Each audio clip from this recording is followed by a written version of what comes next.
Welcome to Black Aristocrat, where kings and queens beam and get seen.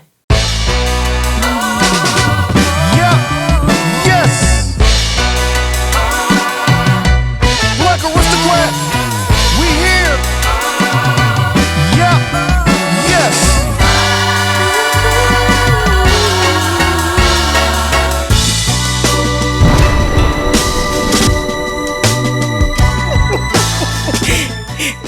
Ashley, thank you so much for joining me and for taking time out of your day. I just want y'all to know that Ashley beat this face, okay? So if you see me with my looking fly with my makeup done, it's because Ashley did it. Ashley Pizzaro.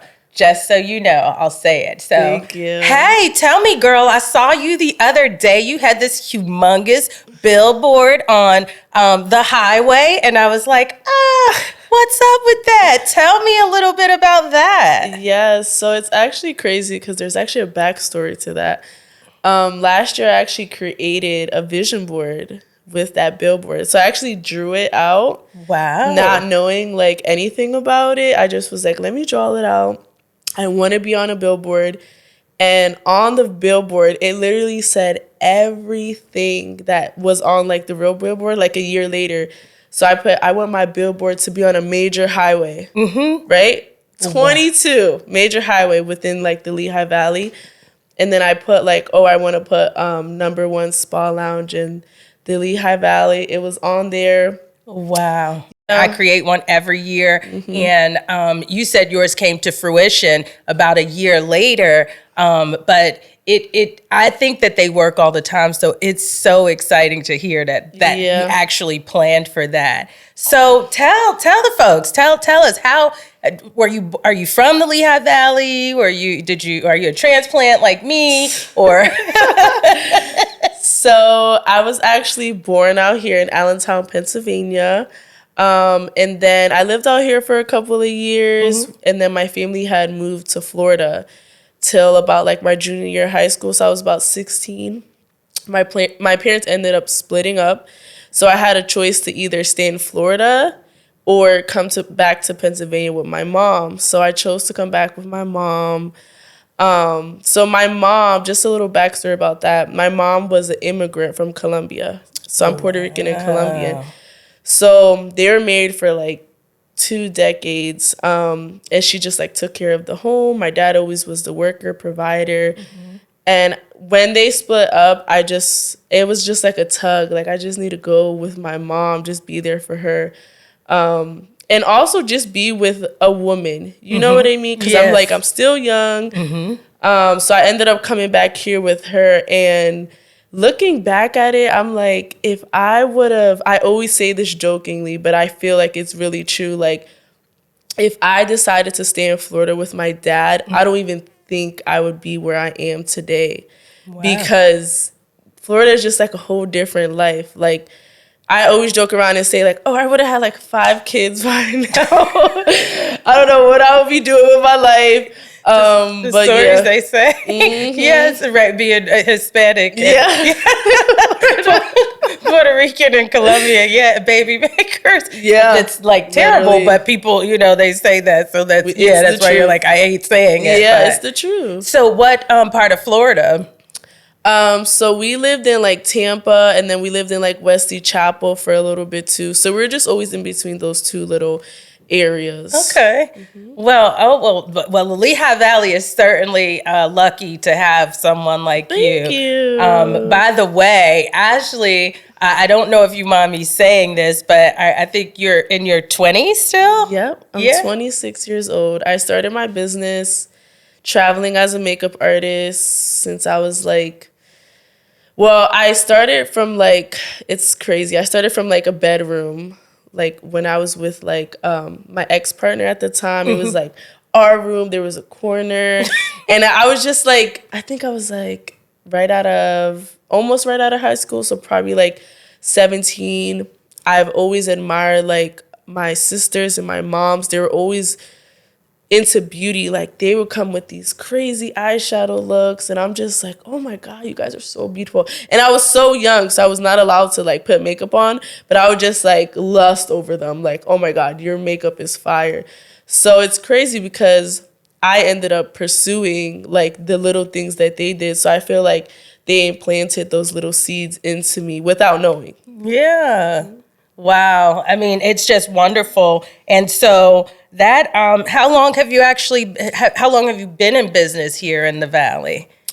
So I've been in business, I would say about like 7 years, just starting off as like a freelance makeup artist, and then starting to like get hired at salons, dipping into like different things in the industry, lashes, brows, going to school to get my license to become an esthetician. Yeah. So that's exactly that's a question I had. Did you actually have to go to school for makeup and be taught, or did you have most people are most makeup artists are artists anyway, right? Or folks in the beauty industry, there's some sort of artistry that relates to that. Did you go to school for that? And, so kind of, can you give me a little bit about that journey? Yeah, of course. So I didn't go to school for makeup. I was more like an at-home learner, YouTube University. Yes, honey, yes, YouTube University. Don't hate. Yep. So I would just learn. I learned a lot from that. And then I noticed that I was actually better on other people than I was on myself. I'm like, oh my gosh. It's like, I see it as like when I'm doing makeup on others, it's like a blank canvas, like a painter, like an artist.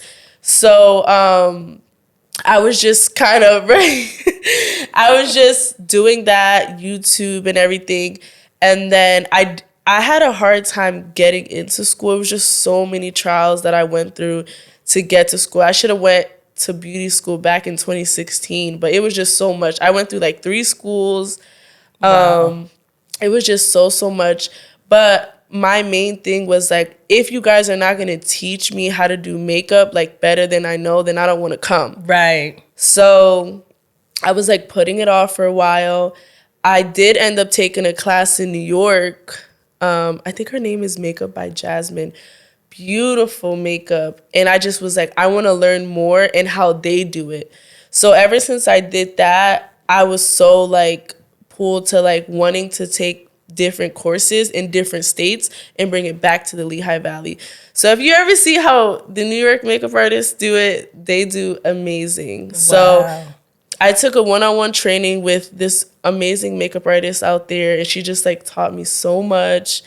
And I just came back confident, and I was like, okay. Then I learned that I had to go to school if I wanted to continue to like do makeup and other stuff. And I was like, okay, I just need to go and like get my license. I don't care if they like don't teach me what I need to know, because now I know that I could go and venture other places and just take those courses.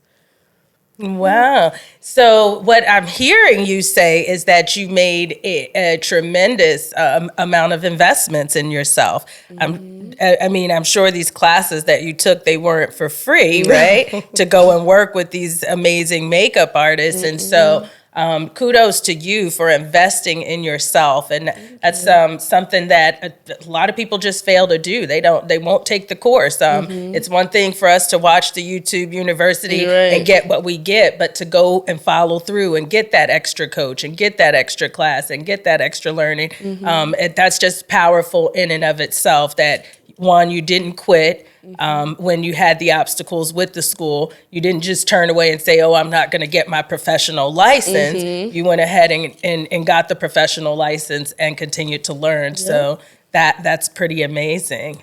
Yes. And so tell me a little bit about me and you. We met right before COVID started. It was that Valentine's Day movie theater gathering. Yes. And my goodness, so at that time, I'm not sure, catch me up, I met you at the salon, but I'm not sure if that was your salon or someone else's salon.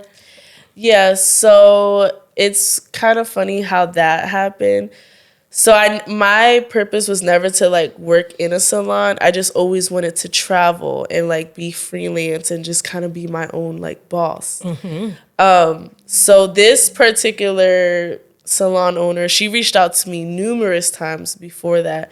Hey, I want you to work for me. Love your work. Love your work. And I was like, no, not interested. I kept pushing her off. So one day, she texts me, I think, out of nowhere. But she texts me as, like, if she was a client. Mm-hmm. So I'm thinking I'm just talking to a regular client. She's like, hey, I need you for a Sweet 16 today or tomorrow, something like that. And I'm like, okay, send me the address, send me this. I still didn't know where I'm going, right? So I pop up and I'm at the salon and I'm like, is it here? So then I come in. She's like, oh, hey, it's me. And I'm just like, oh, it's you. Whoa. Yeah. So I was just very surprised. One of her makeup artists canceled. So she needed someone to like fulfill, this Sweet 16 event.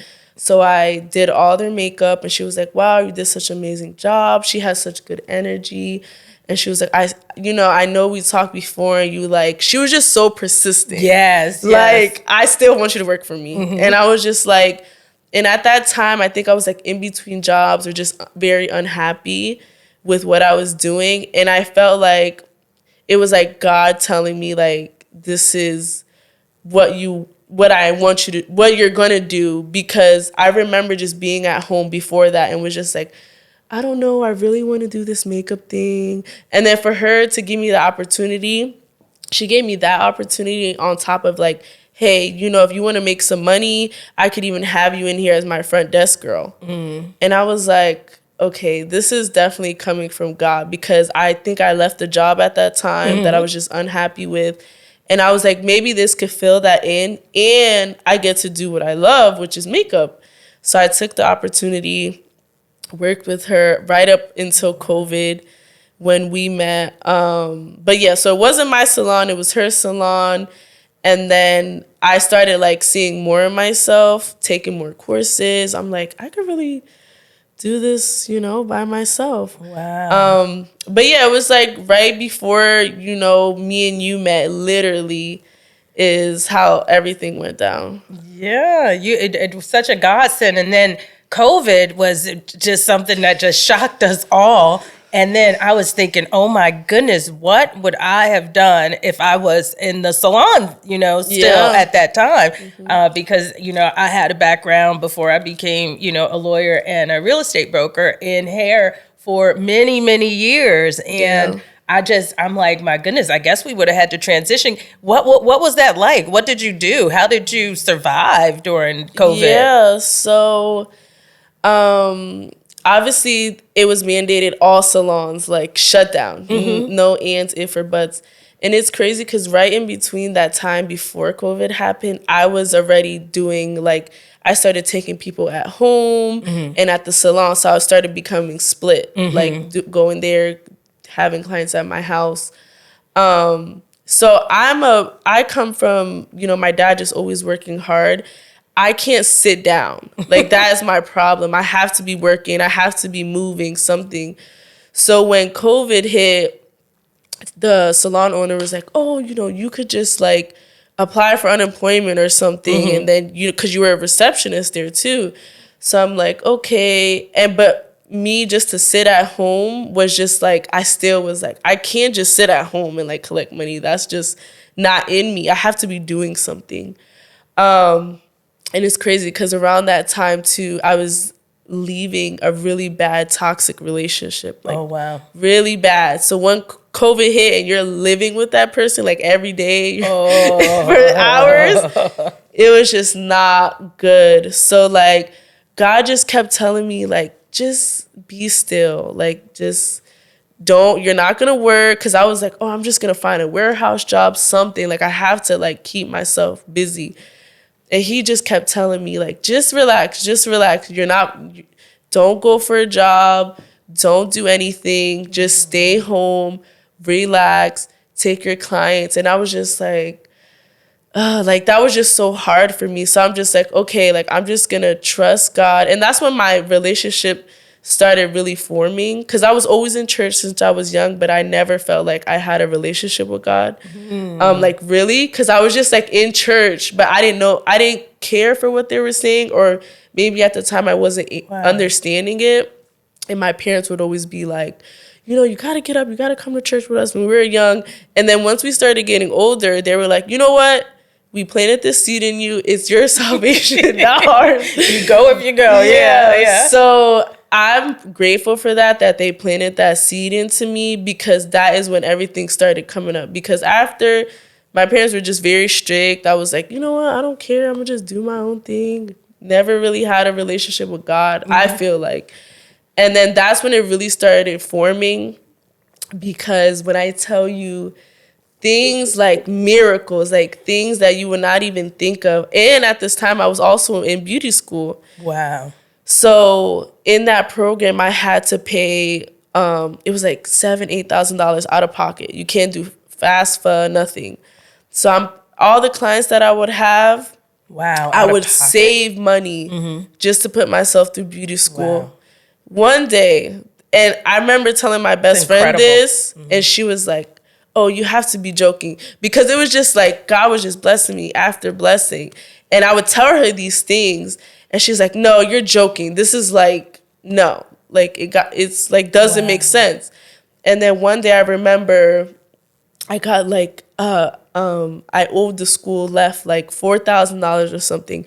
I got back pay in my bank account for this exact amount I needed to pay my school off. Look at God. Look at God. Listen, I done seen him show up in my life like consistently and constantly, and I'm so grateful. And so, Ashley, thank you so much for sharing the trials and tribulations. Like that, I just know that will speak to someone, and I just know that inspiration to just keep on going is just so important, because from what you told me, it didn't matter that you couldn't get the financial aid or fill out a FAFSA. You still had to contribute to your education, and in order to do that, you provided services and then use that money to pay for you to get through school, and that is an amazing story, and that's the reason that I asked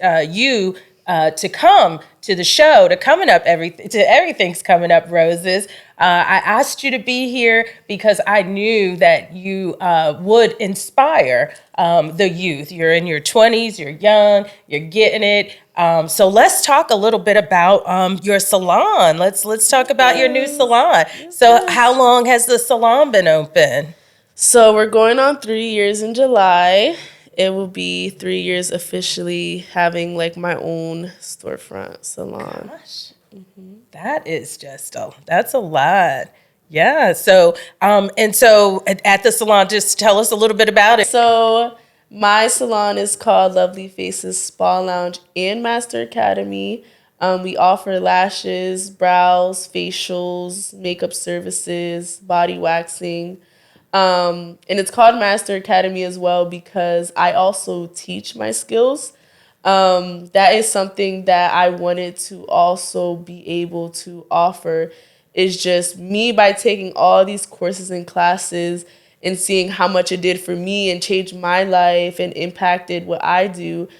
I also wanted to be like an imprint in other people's life who are coming up within the beauty industry, whether they feel like, if this is something they want to do or don't want to do. I'm that person that they're able to come to and just learn like a plethora of things, not just lashes, but brows, makeup, whatever they want to learn in the beauty industry. That's what I do. I also went back to school last year to get my esthetician's license teacher so I could teach in the state of Pennsylvania. So that is also something I do, and that's another passion of mine that I'm really committed to. So that was another thing that I definitely invested in. I love that. So years ago, when I was in cosmetology, like over 20 years, that's what I did. I did hair, but then I went back and got my instructor's license. Really? And I keep it to this day. I actually had to fight the state of Pennsylvania when I came back to Texas. Yeah. They didn't want to give it to me. I had to go to court and do this whole long drawn out thing. not because I'm even practicing, but because it was my license and I wanted it and I wanted to keep it. And no, so, it's good. yeah, I did. I took them to court and everything. It's so crazy just to keep my instructor's license. Wow. Now, do I use it? Absolutely not. It's good to have in your back pocket, though. Yeah, so it sounds like to me that what I'm hearing from you basically is that you teaching is just become something that's really important to you. The school? How do the folks who want to register for the school? How are they able to get financial aid, or do they have to have is it self-pay? And what type of courses do you offer? Yeah, so I don't offer financial aid. I do offer afterpay because that's financial aid. Hey, afterpay so works. Yeah, in a way, financial aid. So I do afterpay payment plans, but I also try to keep my prices at a reasonable rate. Because I know that investing in beauty school is a lot in itself. Whether you're a cosmetologist, you're investing 20 to 25K just to get your license. And if you're an esthetician, you're investing 7 to 10K into that. So I try to keep it at a rate where people can afford it. There's people who also want to just see how it is. They don't even know if they really want to pursue it. So I do offer that. We do lash classes, brow classes, makeup classes. And then facials is more something I leave for the aesthetic side. So we do offer that as well. I did also just recently, 2 months ago, I just dropped my first lash online course because I want to be able to reach other people in different states, different countries.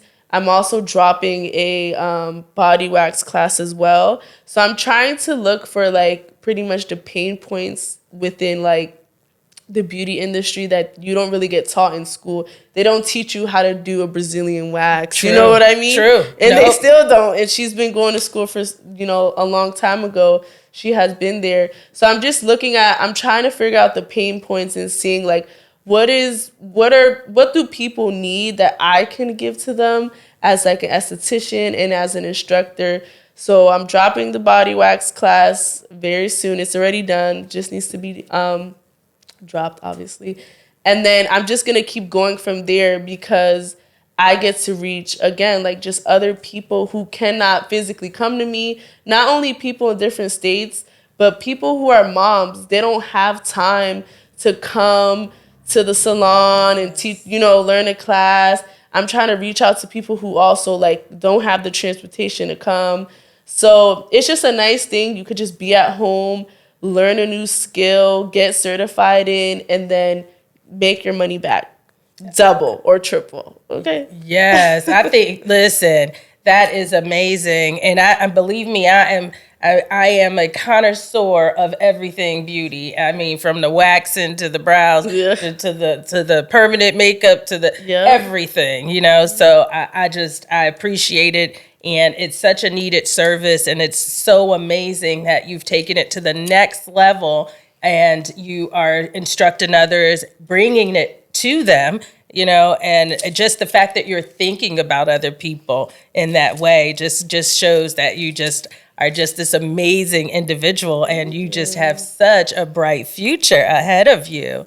And you spoke a lot today. We covered in this conversation a little bit about some of the setbacks that you've had. So since you shared that, I didn't know if there was anything else that you wanted to share, or just some words of encouragement that you might want to give to a young lady who's been maybe sitting on the fence about pursuing her goals or her dreams as it pertains to beauty or anything. Yeah, thank you. I did cover a lot.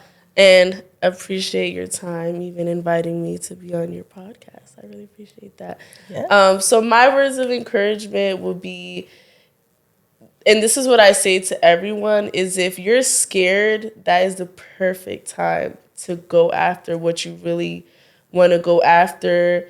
And just get your feet wet a little. It might be something that you may feel oh, I don't know if this is going to work, or I'm just too scared to start. I'm too scared to go into a different industry.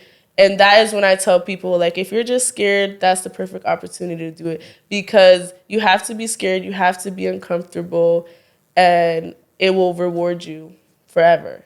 That is just wonderful. Thank you so much for sharing that.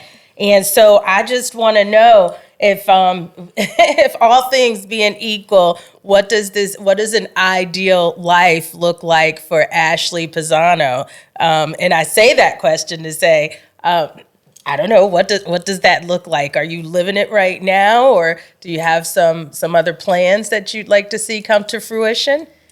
Yeah, so I love my life. I do say it's like a dream life. Right now, obviously, there's more things that I want and that I'm literally trying to pursue. It's just working on being more consistent, more disciplined. That takes like a lot of work. So I'm just focusing on that right now. But I do want to be able to travel more. I do want to be able to travel and teach in-person classes in different states. I want to be able to franchise my salon. I would love to be just in different states, like, Lovely Faces in, Texas. Atlanta. Yes. So those are my goals and my future, endeavors. Listen, you are off to a tremendous start. Can you please tell the name of your salon and where it's located at here in the Lehigh Valley? Yes, so my salon, again, is called Lovely Faces Spa Lounge and Master Academy.